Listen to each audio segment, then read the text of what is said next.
Me casé con el hombre que me salvó de la calle. Y terminé descubriendo que él mismo fue quien mandó matar a mi hermano. Me llamo María Fernanda Cruz, pero desde hace años casi todos me dicen Mafe. Aprendí a querer ese diminutivo cuando la vida todavía me mordía los tobillos. Estaciones de autobús como dormitorio, duchas a monedas, trabajos que empezaban al alba y terminaban en la madrugada. A los 22, mi hermano Bruno y yo juramos no volver a rogar. Él con su talento para arreglar motores, yo con mi memoria para números y la paciencia de una cajera que sabe contar mientras le gritan. Sobrevivir era nuestra empresa familiar. La noche en que conocí a Emiliano Varela también fue la noche en que casi me arrolla una camioneta frente a la terminal. Yo corría detrás de un cliente que me había pagado con un billete falso.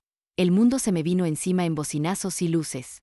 Emiliano frenó, se bajó con una calma fría y agarró del cuello al que me había estafado.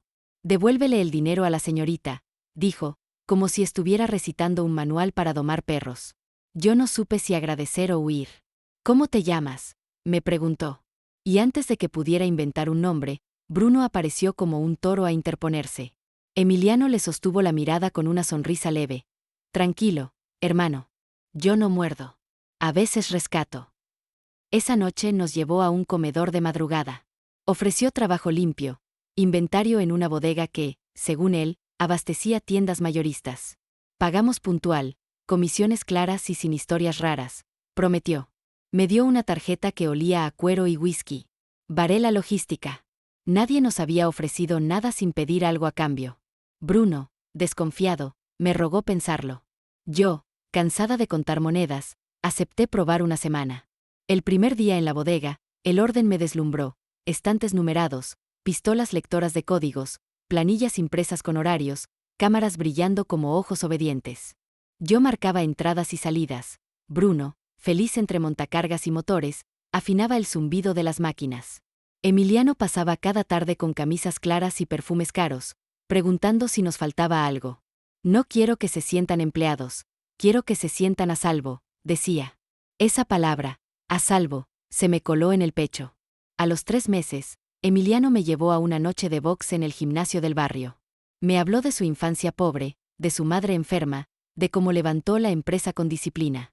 Cuando mencionó a su hermano León, me tomó la mano. «La sangre no siempre ayuda, Mafe. A veces estorba». Yo pensé en Bruno y apreté los labios. Emiliano notó el gesto. «No te preocupes. A tu hermano yo lo respeto. Tiene manos buenas». Nos casamos un año después, con traje sencillo y flores que parecían más caras de lo que costaron. Emiliano lloró en el civil, yo también, pero por motivos diferentes. Por primera vez sentí que no corría detrás de nada, que el mañana era un calendario colgado derecho. Bruno brindó con los ojos vidriosos. «Cuídala, Varela», dijo. Emiliano lo abrazó. En la foto de ese abrazo hay un gesto que hoy sé leer. Bruno mira a la cámara. Emiliano mira a Bruno como si ya estuviera calculando cómo colocarlo en su tablero. La rutina con Emiliano era de película bien iluminada. Desayunos con jugo de naranja, yo en la oficina de la bodega cerrando inventarios, él entre reuniones y almuerzos que siempre se alargaban. Al principio no pregunté. Después empecé a notar patrones: camiones que entraban sin guía registrada, cajas con sellos de fundación para donaciones, cambios de última hora en la ruta de reparto, y ese teléfono paralelo que Emiliano contestaba con voz de terciopelo. «Sí, ingeniero, entendido, patrón». «¿Quién es el ingeniero?», pregunté una vez. «Un cliente grande. Le gusta que le digan así». Me besó la frente y cerró la puerta del estudio. Bruno, mientras tanto, no se adaptaba al estilo Varela. «Todos muy limpios, Mafe. Demasiado limpios. Y caja que pesa menos que su factura siempre viene con sonrisa», murmuró en el taller. Yo le pedí prudencia. Él prometió guardar silencio, pero empezó a anotar placas y horarios en una libreta grasienta, como si pudiera ajustar un motor con números ajenos. La noche en que todo se agrietó, Emiliano llegó tarde, camisa arrugada, olor a humo que no era de cigarro. «Tuvimos un incidente con una entrega», dijo, evitando mi mirada. Yo me calenté. «No quiero vivir a ciegas, Emi. Si hay algo que debas saber, dímelo». Él me abrazó y, con una sinceridad que me partió, susurró: «A veces la calle te escupe incluso cuando la domas. Pero tú no estás en la calle. Estás conmigo». Y yo, idiota agradecida, lo creí. 2 semanas después, Bruno desapareció. Salió a comprar piezas a media tarde y no volvió. Su teléfono se quedó mudo, 4 llamadas, 2 mensajes, nada. Denuncié, lloré, grité. Emiliano me sostuvo los hombros. No te preocupes, Mafe. Lo vamos a encontrar. En la madrugada, llegaron 2 policías con caras de velorio. Lo hallaron en un barranco, coche destrozado, sin frenadas visibles. Accidente. La palabra me perforó los oídos como un clavo. Me derrumbé en la cocina. Emiliano me levantó y juró que se encargaría de todo. Se encargó, velorio simple, entierro al día siguiente, papeleo resuelto con velocidad insultante. Que no sufras más, dijo, y lo odié por primera vez por tener tanta eficiencia ante mi dolor. La libreta de Bruno no apareció. Su caja de herramientas sí, intacta. En el taller, el montacargas parecía un animal sin amo. Me quedé sentada escuchando el silencio de los motores. Una vieja del barrio, doña Chayo, me dejó un sobrepardo en el mostrador. Esto es tuyo, susurró y se fue apoyándose en su bastón. Dentro había 3 fotos, un camión con el logo de una fundación de agua, el mismo que yo había visto entrar a la bodega sin documentos, una planilla con horarios y una anotación a mano, Puente T, 2217, y una tercera foto que me cortó el aliento, Emiliano con un hombre de traje claro, diente de plata reluciendo al flash.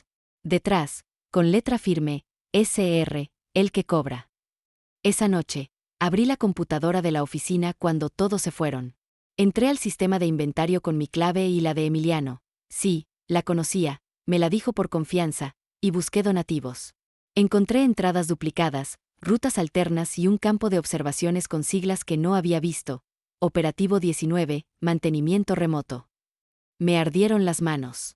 Crucé los horarios con la anotación del sobre, Puente T, 2217. El mismo día de la supuesta compra de piezas de Bruno. El sistema mostraba un corte de cámaras de 15 minutos por fallo eléctrico. No soy ingeniera, pero sé contar, 2217 cabía perfecto dentro del hueco. Volví a casa con los ojos de arena. Emiliano me esperaba con vino. ¿Cómo estás?, preguntó. Le sostuve la mirada. A veces siento que me volviste a rescatar, para guardarme en una vitrina. Sonrió triste. Te salvé para tenerte viva, Mafe. ¿Eso está mal? Quise creerle. Pero el sobre con las fotos ardía en mi bolso como una vela encendida. Dormí poco. Soñé con Bruno apretando una tuerca que nunca ajusta. Al amanecer, llamé a doña Chayo. ¿De dónde sacó esas fotos? La vieja rió sin dientes. ¿De dónde sale el agua cuando cortan la luz? Quise preguntar más. Cortó. Me dejó con una pista y la sed clavada en la garganta. Ese día, en la bodega, busqué SR en los registros de proveedores. Nada. En correos, un alias, operativos@caminoagua.org. Abrí un archivo adjunto viejo, ruta de donativo hacia un patio periférico, y al pie, un nombre escondido en metadatos, Esteban C. Rosales. El de la plata en el diente. El que cobra. El hombre de la foto con mi marido. Me miré en el reflejo de la pantalla. Me casé con mi Salvador, me dije en silencio, y vivo en su casa como quien habita un museo. Luego bajé la mirada al reloj. Las 22:17 estaban a la vuelta de la esquina de mis recuerdos. Tomé la libreta nueva, la de tapas azules, y escribí la primera línea de lo que después sería mi guerra. Si la calle me escupió, hoy yo la voy a masticar. Si alguien empujó a Bruno, voy a empujar la verdad hasta que sangre. Cuando Emiliano llegó esa noche y me besó la frente, ya no era la Mafe que él recogió de la terminal. Era una mujer con un sobrepardo, un nombre y una hora. Una mujer que aprendió que a veces el salvavidas también te ata al fondo. No se lo dije. Todavía no. Pero lo iba a descubrir muy pronto. Yo también sé ordenar inventarios, y el suyo se estaba llenando de pruebas. Los héroes se parecen mucho a los contadores cuando no miras de cerca. Ajustan, redondean, esconden los decimales. Emiliano era mi héroe. Hasta que los decimales empezaron a sangrar. Abrí la computadora vieja del almacén, fuera de la red principal.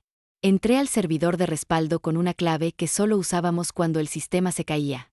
Tecleé donativos, fundación, abril-junio. Apareció la carpeta con facturas impecables, XML timbrados y fotos de cajas apiladas sonriendo a la cámara. En metadatos, el mismo correo fantasma, operativos@caminoagua.org. Abrí propiedades del archivo, ahí estaba la primera grieta, usuario de carga, SR-admin. SR no era una sigla cualquiera, era alguien con permisos. Busqué en el registro de accesos. 19/06-22-4, mantenimiento remoto sobre puente T. 19/06-22-17, corte físico de cámara lateral. 19/06-22-21, restablecido. Bruno chocó, a las 22:27. Se me heló el estómago. El reloj no miente cuando lo firma la gente que cobra por apagarlo. Imprimí ese log en una impresora vieja que chirriaba como insecto. Guardé el papel en el sobrepardo de Doña Chayo, junto a la foto de Emiliano con el hombre del diente de plata. Escribí al margen, SR igual a Esteban C. Rosales. Mi pulso no tembló. A media tarde, entró León, el cuñado que Emiliano evitaba nombrar. Traía la camisa medio por dentro, los ojos rojos. Se te ve mucho en la oficina, cuñada. ¿Extrañas la calle? Extraño a mi hermano, respondí. Y a la gente que no borra cámaras. León soltó una risa seca. No mires tanto, Mafe. La luz también quema. ¿Quién es Esteban C. Rosales? El silencio se volvió cuchillo. León bajó la voz. El que cobra. ¿Para quién? Para todos los que no quieren ensuciarse las manos. Se fue dejando un olor agrio. Volví a la pantalla. Crucé rutas, bodega, patio periférico, puente T. En observaciones aparecía una nota breve. Operativo 19, prueba. ¿Prueba de qué? Abrí la carpeta de cámaras internas, clips cortos de pasillos, montacargas, muelles. En uno, se veía a Bruno discutiendo con un chofer 2 días antes de morir. Sin audio. Mi hermano señalaba una caja donada y hacía el gesto universal del peso. El chofer se llevaba un dedo a la boca. Silencio. Descargué el clip. Lo renombré, Bruno-no-calla MP4. Lidia, mi amiga auditora, debía verlo. Quedamos en el café de las 11. Me miró como se mira a alguien que cruzó una calle sin semáforo. ¿Trajiste algo? Puse el log impreso, el clip y el sobrepardo. SR tiene usuario en el servidor. El corte del puente está fechado y firmado. Emiliano sale con él en esta foto. Lidia tragó saliva. ¿Sabes lo que significa? Que mi esposo no solo sabe quién me salvó, sino también a quien vendió mi silencio. ¿Y qué vas a hacer? Seguir el dinero. Abrimos mis XML y los conciliamos con estados financieros públicos de la fundación. En las fotos de prensa, cajas llenas que pesaban como aire. Lidia dibujó un triángulo en la servilleta, bodega Varela, camino de agua, patio sin registro. En el centro, escribió SR. Luego hizo una flecha hacia arriba, orden. Si esto sube, alguien firma arriba de Rosales. ¿Emiliano? Emiliano acepta la línea, Mafe. Pero no la inventa. Me dolió más esa frase que cualquier insulto. Porque no me casé con un monstruo primitivo, me casé con un administrador de silencios. Esa noche, Emiliano llegó temprano, con flores que no pedí. Cenamos en calma tensa. En el postre, lanzó su anzuelo. Podría sacarte de la bodega. Un puesto en la oficina central. Sin turnos, sin estrés. ¿Y sin preguntas? Solté sin mirarlo. Dejó el tenedor. Su voz fue terciopelo en una feria de cuchillos. A veces el amor también es cerrar los ojos. Levanté la vista. El amor es contarlos bien. Se inclinó y me besó la frente, como el día 1. Eres lo mejor que me ha pasado. Yo pensé, y yo, lo peor que te va a pasar si tocas a Bruno otra vez. A la mañana siguiente, en mi casillero, encontré una nota escrita a mano. Si quieres saber quién dio la orden en el puente, mira el registro de mantenimiento del proveedor. Usuario, TEC19. Pregunta por Mauricio en camino de agua. No era la letra de Lidia ni la de León. ¿Un fantasma dentro de la fundación? Fui a la calle lateral donde hacían filas de trámites. Pregunté por Mauricio. Un guardia me indicó una puerta. Coordinación. Un hombre flaco, camisa planchada, uñas limpias me recibió con sonrisa de consultor. ¿En qué puedo ayudarla? En nada, mentí. Vine por un donativo para un comedor. Ah, sí, tecleó. ¿Nombre? Mientras inventaba, vi en su pantalla un panel con pestañas.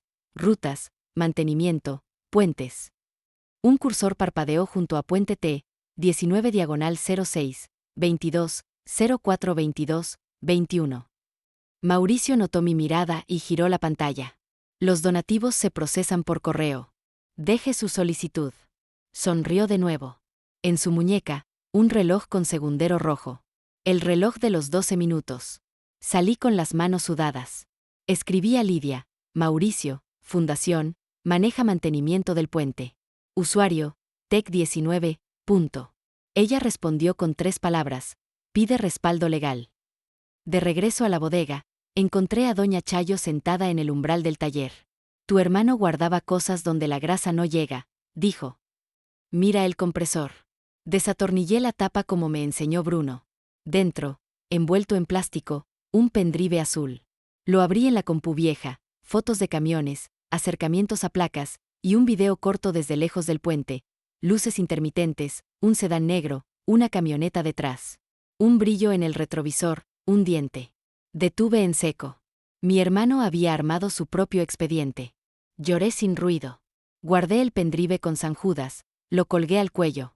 En la pantalla final del video, Bruno apuntaba con zoom a la matrícula del sedán. Se leía borroso, pero suficiente para cruzar. Escribí en mi libreta azul. Bruno no murió por mirar. Murió porque ya sabía. SR no es un fantasma, es un sistema con nombre y reloj. Emiliano no me salvó, me acomodó. Cuando apagué la luz del almacén, sonó mi celular con número oculto. Mafe, dijo una voz baja. No estás sola. Si mañana a las 7 te paras frente al puente T, verás quién cobraba antes de apagar la cámara. ¿Quién eres? Alguien que se cansó de limpiar cajas vacías. Colgó. Me quedé viendo la oscuridad. Por primera vez, la calle no me pareció un monstruo, sino un teatro con focos que yo podía encender. Y si el que cobra cree que controla el reloj, que se prepare, yo sé contar hasta que sangren los decimales. El amanecer en el puente T tenía un silencio raro, como si hasta los pájaros supieran que ese día no era de tránsito normal. Llegué a las 6:55, con el USB de San Judas colgando bajo la blusa y la libreta azul en el bolso. Me quedé a un costado, junto al puesto de café que abría temprano. A las 7:03 apareció una camioneta blanca sin placas, con el logo de Camino de Agua en las puertas. Se estacionó al inicio del puente. Bajaron 2 hombres con cascos amarillos y chalecos reflectantes. Uno de ellos, inconfundible, Mauricio, el de la muñeca con segundero rojo. Sacaron conos naranjas, cerraron el carril derecho y colocaron una caja metálica junto a la base de una cámara. Mauricio miró su reloj, levantó la mano y el otro hombre, un técnico joven, abrió un panel en el poste. En mi libreta apunté, 7:11 la apertura. El técnico sacó un dispositivo y lo conectó. La cámara parpadeó, y luego se apagó. Mauricio asintió satisfecho. El joven tecleó algo en una tablet. En el reflejo del cristal pude leer la pestaña abierta: Mantenimiento preventivo, usuario, Tech19. Un pitido suave salió de la caja metálica. El técnico volvió a encender la cámara, que regresó a la vida como si nada hubiera pasado. Tiempo total, 7 minutos y 42 segundos. Mauricio anotó algo en su libreta y ambos guardaron el equipo. Todo parecía rutinario, salvo que al marcharse, la camioneta no regresó a la base de la fundación. Tomaron la carretera hacia el este, rumbo a un camino de terracería. Seguí a distancia prudente en mi coche. Después de 15 minutos, entraron en un predio cercado con láminas oxidadas.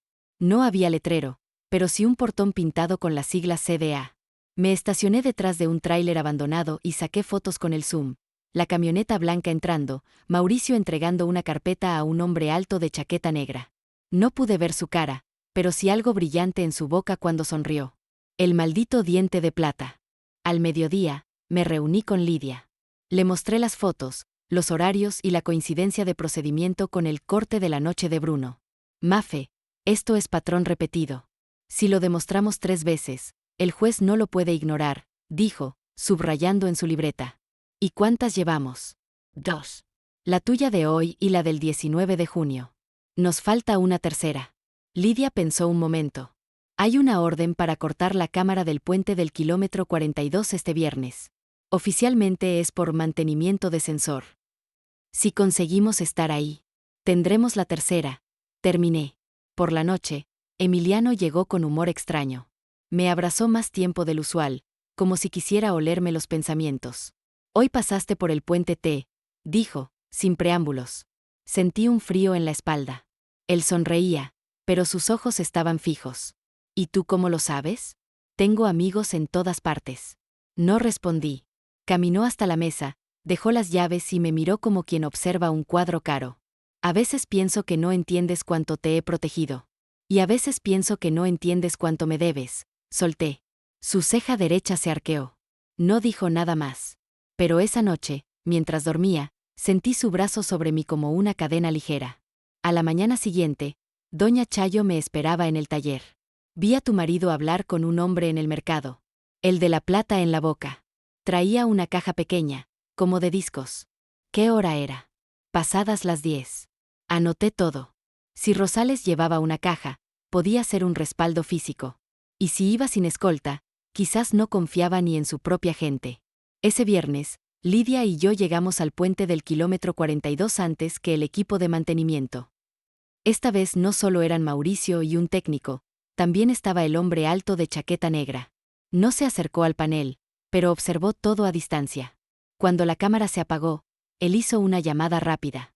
Lidia, con un micrograbador en el bolsillo, captó una frase clara: listo el corte. Procedan. Tiempo total, 8 minutos exactos. Tercera coincidencia. Esa noche, revisé las grabaciones. Teníamos 3 cortes documentados, todos bajo el usuario TEC19, todos con presencia de gente vinculada a CDA y a Rosales. Abrí mi libreta y escribí. 3 cortes, mismo método, mismas manos. Si esto se presenta en fiscalía, no hay accidente que lo tape. Guardé todo en el USB de San Judas. Afuera, el viento olía a lluvia, pero no de agua, de tormenta. Y esta vez, yo estaba lista para empaparme. La tercera coincidencia no era solo un patrón, era un martillo listo para golpear en la mesa de un juez. Lidia y yo nos sentamos en su comedor, rodeadas de carpetas, USBs y tazas de café frío. En la mesa, las 3 grabaciones, los logs impresos y las fotos del puente parecían piezas de un rompecabezas que por fin empezaba a mostrar un rostro claro. SR, Mauricio y el hombre de chaqueta negra moviéndose como si fueran dueños del tiempo. Si presentamos esto tal cual, tenemos base sólida, dijo Lidia, pero falta algo que lo haga irrompible. ¿Qué? Pregunté. El registro maestro. El historial donde TEC19 guarda cada corte, con fecha, hora y motivo oficial. Es un archivo cifrado, pero si conseguimos una copia, ¿quién puede dárnoslo? Lidia bajó la voz. Hay un técnico dentro de Camino de Agua que ya se quejó de los mantenimientos. Si le aseguramos protección, podría entregarnos todo. Esa tarde recibí un mensaje de número desconocido. Soy el técnico. No puedo usar mi nombre. Nos vemos mañana en la cafetería del centro, 9:30. Lleva algo para guardar un disco. Al día siguiente, el hombre llegó puntual, gorra baja, manos nerviosas. Se sentó frente a mí sin saludar. No tengo mucho tiempo. Lo que voy a darte está encriptado, pero las fechas hablan solas. Y si caigo, no me busques. Sacó de su mochila un disco duro negro, envuelto en una bolsa de plástico con cinta roja. Lo empujó hacia mí. Esto tiene todo desde 2018.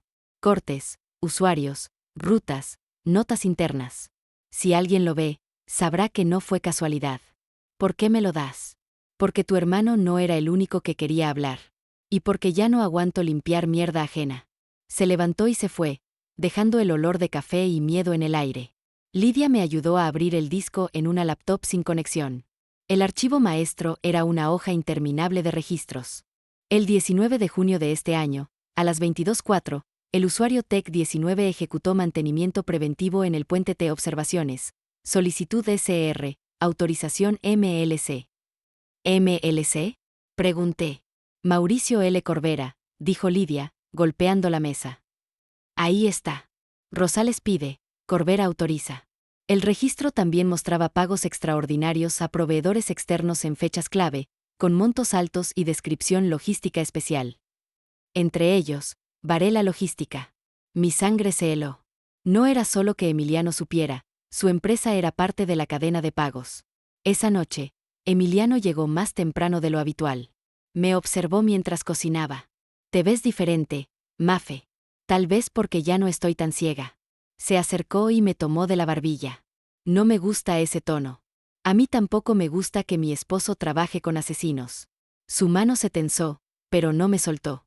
Luego sonrió, como si hubiera recordado un libreto. Todo lo que hago, lo hago para que no vuelvas a la calle. Prefiero la calle a vivir en tu mentira. Se apartó. Por primera vez en mucho tiempo, no intentó ganarme con palabras dulces. Solo se encerró en su estudio y escuché el seguro de la puerta. Esa madrugada, mi teléfono vibró. Un mensaje de Lidia. Rosales se mueve mañana al patio periférico. Llevará algo importante. Respondí, nos vemos ahí. Guardé el disco duro en una bolsa y lo escondí dentro del compresor del taller, como Bruno me enseñó. Me dormí con la sensación de que el tiempo, ese que ellos creían suyo, empezaba a correr a mi favor. El patio periférico estaba a las afueras, donde la ciudad se mezcla con terrenos baldíos y caminos de terracería. Llegamos con Lidia antes del mediodía, estacionándonos detrás de una fila de camiones olvidados. Desde allí, teníamos vista parcial de la entrada, portón metálico, guardia armado y un letrero oxidado de propiedad privada prohibido el paso. A las 12:17, una camioneta negra entró sin detenerse. El brillo del diente de plata se adivinó incluso a esa distancia. SR. 10 minutos después, un tráiler con el logo de Varela Logística llegó escoltado por una pick-up blanca de camino de agua. Lidia y yo nos miramos, todas las piezas en un solo tablero. El guardia cerró el portón y durante media hora no hubo movimiento. Entonces, un trabajador abrió para dejar salir a dos hombres cargando una caja grande envuelta en plástico negro. La subieron a la camioneta negra de Rosales. Un segundo hombre, alto, chaqueta gris, salió del patio para hablar con el chofer del tráiler. En ese momento lo vi claro, era Emiliano. Mi pecho se apretó. No estaba ahí como espectador, estaba negociando. Lidia, con las manos frías, sacó la cámara de largo alcance y tomó fotos. Emiliano y Rosales estrechando manos, Mauricio entregando un sobre a un chofer, un documento que pasaba de una mano a otra. A las 13:04, Emiliano subió a su coche y salió por la puerta trasera del predio, una salida lateral que no habíamos visto. Lo seguimos a distancia, pero tomó la autopista hacia el centro. Rosales, en cambio, se quedó. Una hora después, llegó un sedán gris que reconocí de las imágenes de Bruno, mismo modelo, misma matrícula casi borrada por el polvo. Mauricio bajó con una carpeta y se la entregó al conductor. No fue un simple trámite. El hombre abrió el maletero y le mostró algo envuelto en lona azul. No pude ver qué era, pero Mauricio lo cubrió rápido y asintió. Lidia susurró. Eso parece un respaldo físico, como las cajas que doña Chayo describió. Cuando salimos del escondite, un coche blanco nos siguió por varias calles. Decidimos separarnos. Lidia tomó un desvío hacia su casa y yo conduje hasta el taller. Revisé el compresor, el disco duro seguía allí, intacto. Mientras cerraba el portón, Emiliano apareció en la entrada. No había ira en su rostro, solo un cansancio extraño. Hoy estuviste cerca de un lugar donde no deberías estar, dijo. ¿Y tú? Repliqué. ¿Dónde deberías estar, Emiliano? Sonrió, pero sus ojos eran hielo. Donde pueda cuidar lo que es mío. Yo no soy tu mercancía. Dio un paso hacia mí. Tú eres mi decisión más arriesgada. Y si no me ayudas a mantener esto en equilibrio, todos perdemos. No respondió a mis preguntas. Solo dejó una bolsa de papel en la mesa, dentro, flores marchitas y una llave sin etiqueta. Para cuando tengas que abrir algo que no quieres que vean. Se fue sin mirar atrás. Lidia me llamó al caer la noche. Revisé las fotos. En la caja negra que Rosales cargó hay un código de inventario. Es de Varela Logística. Eso vincula directamente a Emiliano con el material que se mueve después de los cortes. ¿Puedes probarlo? Sí, si consigo el registro digital de salida. Pero está en la oficina central. Me quedé en silencio, mirando la llave que Emiliano dejó. Si era lo que pensaba, podía ser de esa oficina. Esa madrugada, escribí en la libreta azul. Hoy vi a mi esposo negociar con el hombre que firmó la orden de la muerte de Bruno. No necesito más pruebas para saber quién es, pero sí para que no pueda salir caminando. Guardé la llave, el disco y las fotos en la misma bolsa. Afuera, un perro ladraba sin pausa, como si adivinara que algo se movía en la oscuridad. La llave que Emiliano dejó sobre la mesa pesaba más en mi mano que cualquier caja del almacén. No tenía número ni marca, solo un borde gastado y un leve olor a metal viejo. Lidia la examinó como si fuera una reliquia. Es de cerradura mecánica, dijo, nada de digital. Si abre algo en la oficina central, no será un archivador común. Planeamos entrar un martes, cuando la gerencia viajaba a una reunión de proveedores. Lidia consiguió un pase temporal como auditora externa. Yo usé mi acreditación de empleada. El edificio de Varela Logística era frío, con paredes de cristal y pasillos donde los pasos resonaban demasiado. Evitamos la planta principal y subimos al tercer piso, donde estaban las oficinas administrativas. En la esquina, un cuarto sin letrero. Probé la llave. Encajó con un clic suave. Dentro, penumbra y olor a papel guardado demasiado tiempo. Una sola lámpara colgaba sobre un escritorio metálico. Contra la pared, un archivador grande, el tipo que no se mueve sin dos personas. Giré la llave en la cerradura. El cajón superior se deslizó, revelando carpetas gruesas etiquetadas con iniciales y fechas. Lidia sacó su cámara y empezó a fotografiar. Pagos a proveedores externos, todos con descripciones vagas. Transporte especial, mantenimiento preventivo, proyectos de seguridad. Entre los receptores, aparecía varias veces CDA y Camino de Agua, con montos que coincidían con las fechas de los cortes de cámaras que ya teníamos documentados. En la carpeta de junio, un comprobante con la firma de SR y otra más al lado, Varela. No era solo complicidad, era sociedad. Al fondo del cajón, una caja pequeña de cartón con un sello de seguridad. Lidia me miró. Si lo abrimos, sabrán que estuvimos aquí. Si no lo abrimos, nunca sabremos qué guarda. Cortamos el sello. Dentro, un disco duro externo y un sobremanila. El disco tenía una etiqueta. Respaldo PTET 19/06. El sobre contenía fotos impresas del puente, tomadas desde varios ángulos, y en una de ellas, Bruno, de pie junto a su coche, hablando con un hombre que le tapaba el camino. El brillo del diente de plata era inconfundible. Lidia tragó saliva. Este es el momento exacto. Antes de que lo empujaran. Guardamos todo en una mochila y cerramos el archivador como lo encontramos. Salimos del cuarto y devolvimos la llave al bolsillo interior de mi chaqueta. Esa noche, conectamos el disco a la laptop sin internet. El video estaba dividido en 3 fragmentos. En el primero, Bruno llega al puente. En el segundo, Rosales se acerca y hablan. En el tercero, un camión se coloca en diagonal y la cámara se corta. El archivo terminaba justo antes del impacto. Pero había audio, la voz de Rosales diciendo «hazlo ahora». Me quedé mirando la pantalla, con la respiración pesada. Esto no es solo evidencia, es una sentencia, dije. Si llega a manos correctas, sí, respondió Lidia. A medianoche, Emiliano llegó sin avisar. Me encontró en la cocina, la mochila bajo la mesa. ¿Qué hiciste hoy?, preguntó, con una calma peligrosa. Trabajar, respondí. Se acercó y me acarició el cabello, como quien calma a un animal nervioso. A veces no sabes cuánto te protejo, ni de quién. Me miró fijamente, buscando una grieta en mi cara. No encontró nada. Subió a la habitación y yo me quedé en la oscuridad, con la certeza de que empezaba a sospechar. Guardé el disco y el sobre en el compresor, junto al otro respaldo. 2 piezas de un mismo crimen. Y supe que el círculo se estaba cerrando, pero no solo sobre él. El audio de Rosales diciendo «hazlo ahora» me perseguía incluso en silencio. Lo escuchaba en el ruido del refrigerador, en el golpeteo de la lluvia contra el techo, en mi propia respiración.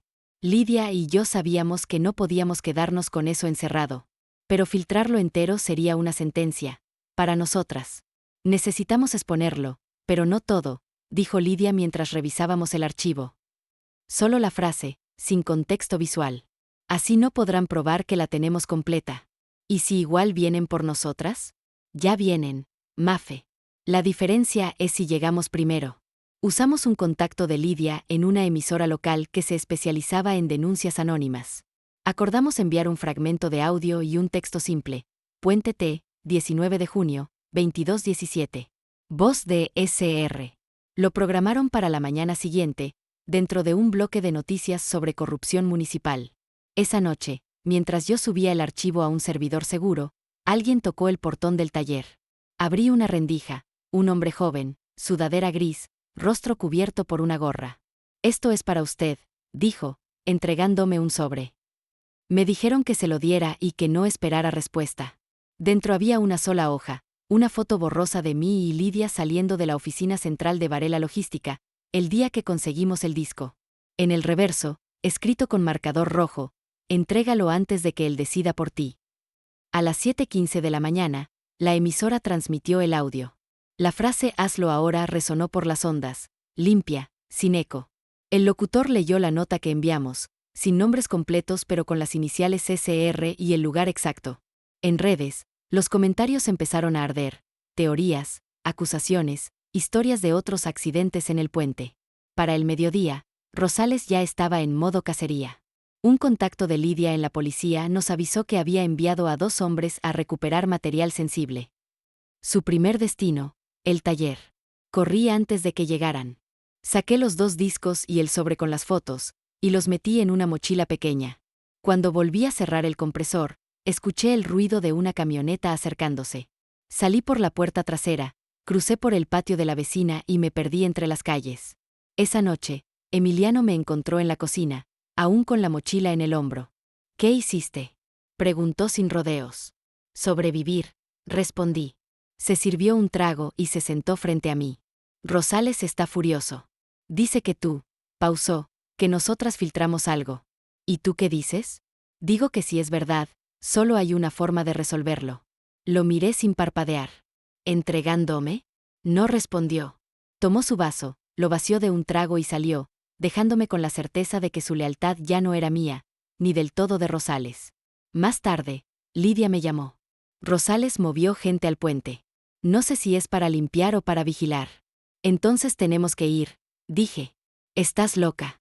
«Ya no me importa». Guardé la mochila bajo el asiento del coche y conduje hacia el puente T. Desde la distancia, vi las luces de 2 camionetas estacionadas. Un grupo de hombres descargaba algo parecido a una caja metálica. Entre ellos, reconocí a Mauricio y al hombre de chaqueta negra. No vi a Rosales, pero sentí su sombra. Saqué una foto con el zoom máximo. En la caja, un código, respaldo PT, noviembre de 09. No era el de Bruno. Era nuevo. Y si lo conseguíamos, tal vez sería la pieza final. La imagen de la caja con el código respaldo PT, noviembre de 09, no me dejó dormir. No era un archivo viejo, era prueba fresca de que seguían usando el mismo patrón, incluso después de que filtramos el audio. Eso significaba que o se sentían intocables, o planeaban enterrarnos junto con la evidencia. A la mañana siguiente, Lidia y yo nos reunimos en el mismo café donde empezó nuestra alianza. Si conseguimos esa caja, tenemos un corte reciente. No podrán decir que es un invento, dijo ella, hojeando mi libreta azul. Pero no podemos entrar al puente T así como así, respondí. Necesitamos interceptarla en tránsito. Usamos los registros que el técnico infiltrado nos había pasado. Las cajas de respaldo solían ir del puente a un almacén temporal en la periferia antes de ser procesadas en la base de CDA.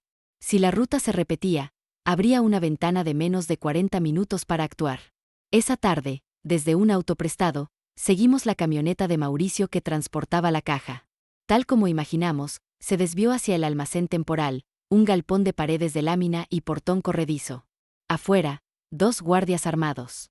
Mauricio entró, dejó la caja y se fue en menos de 10 minutos. Lidia y yo esperamos a que se alejara. No podíamos enfrentarnos a los guardias de frente, así que usamos la entrada trasera, una puerta oxidada que daba a un pasillo oscuro. Con una linterna pequeña, avanzamos hasta una oficina improvisada. Allí estaba la caja, sobre una mesa metálica, todavía sellada. «Si rompemos el sello, lo sabrán», susurró Lidia. «No tenemos que romperlo aquí», dije, sacando un juego de guantes. La llevamos entera. Entre las 2, la cargamos hasta el coche. En menos de 5 minutos, estábamos de nuevo en la carretera, el corazón golpeando como motor viejo. Detrás de nosotras, nada, por ahora. En casa, la colocamos sobre el banco del taller. Cortamos el sello con un cúter y abrimos la tapa. Dentro, un disco duro y un sobremanila. El disco tenía grabada la fecha, noviembre de 09. El sobre contenía fotos tomadas esa misma noche, un sedán oscuro detenido en el puente, un hombre bajando del asiento del copiloto, otro acercándose por detrás. El rostro del segundo estaba cubierto por una capucha, pero el primero, aunque con gorra, tenía la postura y el ancho de hombros de Emiliano. Sentí un vacío en el estómago. «Mafe», dijo Lidia. «Esto lo hunde a él también». Encendimos la laptop segura y revisamos el disco. Los videos mostraban un corte de cámara de exactamente 9 minutos, Suficiente para que el sedán se detuviera y el hombre de la capucha hiciera su trabajo. El audio, otra vez, tenía órdenes claras. No era Rosales esta vez. Era Emiliano, que parezca igual que el de Bruno. Cerré el disco con las manos temblando. Ya no es solo justicia para Bruno. Ahora es mi propia vida. Lidia asintió. Con esto, el cartel no lo va a proteger. Al contrario, van a verlo como un riesgo. Esa noche, Emiliano llegó temprano. Me miró como quien mide distancias. Hoy tuviste un día largo. Y tú también, ¿no? Repliqué. Se encogió de hombros. A veces, lo que se repite es porque funciona. No dijo más. Pero su mirada me dejó claro que sabía algo. Tal vez de la caja. Tal vez de mí.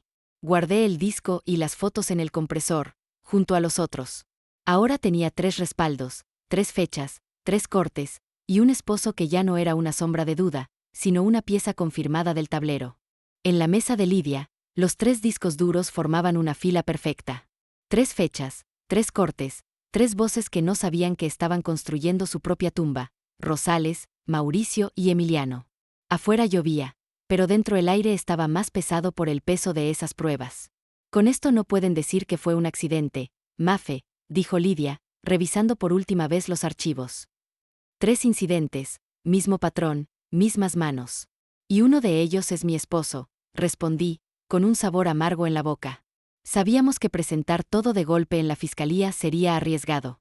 El cartel tenía oídos y manos en cada oficina. Necesitábamos filtrar de forma escalonada, primero un caso, luego otro, y por último, el que los conectara a todos. El de Bruno sería el cierre, el golpe final. Esa tarde, recibí un mensaje desde un número desconocido: Mauricio está en movimiento. Rosales quiere que se esconda. Lidia frunció el ceño cuando se lo mostré. Si lo mueven es porque cree que puede hablar. O porque ya habló, dije. Decidimos seguir la pista. Condujimos hasta un barrio industrial donde la fundación tenía una bodega secundaria. Allí vimos a Mauricio salir con una mochila pequeña, escoltado por 2 hombres armados. Subió a una camioneta y se perdió entre las calles. No parece un traslado voluntario, comentó Lidia. Yo asentí. Sabía que Rosales limpiaba así, lejos de cámaras, rápido y sin testigos. Esa noche, Emiliano volvió con un gesto que no le conocía, una mezcla de rabia y preocupación. Rosales cree que eres un problema, dijo, sin rodeos. No soy su problema, contesté. Soy tu esposa. Y por eso mismo, necesito que me escuches. Si esto sigue, no voy a poder detenerlo. Me reí sin ganas. ¿Detener qué? ¿Que maten a otro como mataron a Bruno? Su mandíbula se tensó. No me pongas entre 2 fuegos, Mafe. Tú ya elegiste un bando. Se quedó callado. Luego se dio media vuelta y subió las escaleras. Esa fue la primera vez que no intentó suavizar la conversación. A medianoche, Lidia me llamó. Acaban de dejar un cuerpo en las afueras. Coincide con la descripción de Mauricio. Me quedé en silencio. Una parte de mí lo esperaba, otra se revolvía por dentro. Si lo eliminaron es porque tenía algo que no querían que saliera, dije. O porque ya lo pasó a alguien. Ese pensamiento me encendió una chispa de esperanza, o de miedo. Decidimos no esperar más. Preparamos un paquete con las pruebas del primer corte, el más reciente, y lo enviamos de forma anónima a un periodista de investigación que había denunciado corrupción en la región. Sabíamos que si se publicaba, Rosales perdería control sobre la narrativa. El artículo salió 2 días después. Cortes sospechosos en cámaras de seguridad de puentes clave. No mencionaba nombres, pero las iniciales y las fechas estaban ahí. La reacción fue inmediata: llamadas de fuentes oficiales pidiendo explicaciones, comunicados vagos de la fundación, y silencio absoluto de Varela Logística. Esa noche, Emiliano no durmió en casa. Cuando volvió al amanecer, traía el rostro marcado por el cansancio. Ya no puedo protegerte, dijo. Si tienes algo, entrégalo. No es a ti a quien se lo voy a dar. Me miró como si estuviera viendo a una desconocida. Entonces, Mafe, no habrá vuelta atrás. No respondí. Ya lo había decidido. La vuelta atrás se cerró el día que Bruno apareció en ese barranco. El último disco estaba listo. En él, la historia completa: Bruno, el puente, Rosales, Mauricio y, finalmente, Emiliano. 3 cortes, 3 fechas, 3 voces que ya no podían esconderse. Lo guardé en la mochila junto a las fotos y salí rumbo al punto de encuentro con el periodista. El lugar era un café pequeño en la avenida principal, abarrotado de estudiantes y oficinistas. Me senté en una mesa junto a la ventana. A los 5 minutos, él llegó, joven, con gafas y una grabadora antigua colgando del cuello. ¿Eres Mafe?, preguntó en voz baja. Para ti, soy solo la persona que quiere que la verdad se sepa. Saqué el sobre con el disco y las fotos. Aquí está todo. 3 cortes documentados, con audio, video y pagos que vinculan a Varela Logística, Camino de Agua y CDA Rosales, Mauricio y Emiliano. Él revisó rápido el contenido y asintió. Si esto es real, va a explotar. Es más real de lo que querrías, dije, y le entregué también una copia digital encriptada. Si me pasa algo, públicalo todo. Esa noche, Emiliano me llamó desde un número privado. ¿Dónde estás? Su voz era más cansada que amenazante. En un lugar donde no puedes alcanzarme. ¿Entregaste algo? Entregué todo. Hubo un silencio largo, luego un suspiro. Entonces supongo que esta es la última vez que hablamos. No, le corregí. Esta es la última vez que mientes. Colgó. 2 días después, el reportaje salió en todos los portales. Red de corrupción y asesinatos vinculada a cortes en cámaras de seguridad. No hubo nombres completos, pero las iniciales eran suficientes para que cualquiera en la región entendiera. El fiscal anunció una investigación formal. Rosales desapareció de la vista pública. Emiliano fue detenido 3 semanas después, intentando cruzar la frontera. En las noticias, lo mostraron escoltado, con la mirada perdida y sin la elegancia de antes. Yo lo vi por última vez en esa pantalla, y no sentí victoria, sino un extraño alivio. Volví al taller, limpié el compresor y guardé la libreta azul en un cajón. Afuera, la calle tenía el mismo ruido de siempre, pero ya no me daba miedo. Porque aprendí que, aunque intenten apagar las cámaras, siempre hay alguien contando los segundos. Y yo, esta vez, los conté todos. No hubo vuelta atrás. Y no la quiero. Gracias por acompañarme hasta el final de esta historia. Tu tiempo, tus comentarios y tu apoyo hacen que valga la pena contar cada palabra. Si esta historia te mantuvo con el corazón en la mano, cuéntame qué parte te impactó más en los comentarios. Dale like, suscríbete y activa la campanita para que no te pierdas las próximas historias llenas de suspenso, justicia y venganza.